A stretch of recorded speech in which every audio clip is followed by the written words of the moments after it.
பகடி என்பது தலித் இலக்கியத்தினுடைய ஒரு முக்கிய கூறு என்று அவர் விளக்கியிருப்பார். அதற்கு ஒரு கதையை கூட சொல்வார்.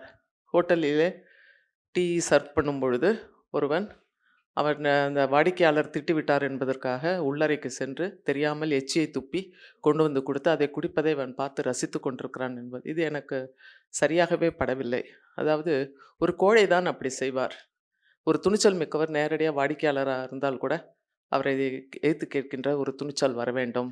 இது பகடி அல்ல, இது கோழைத்தனம் என்று சொன்னேன்.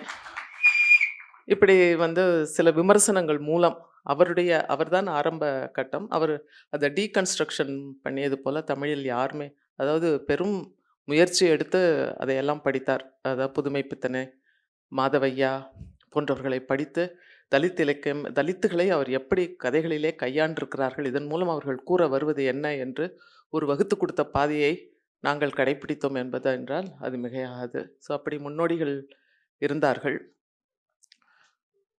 எனினும் இந்த தலித் என்ற அடைமொழி என்பது பல சிக்கல்களை ஆரம்ப காலத்தில் கொண்டதாக இருந்தது.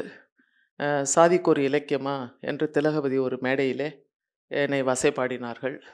பிறகு சாகித்ய அகாடமி கூட்டத்திலே நான் பேசும்பொழுது நான் கேட்டேன், பெண்களுக்கு என்று தனியாக அவர்களுடைய இலக்கியத்துக்கான பயிற்சி பட்டறைகளை நடத்துகிறீர்கள், ஏன் தலித் இலக்கியத்துக்கான பயிற்சி பட்டறைகளை நடத்தக்கூடாது என்று சச்சிதானந்தத்தை நான் கேட்டேன்.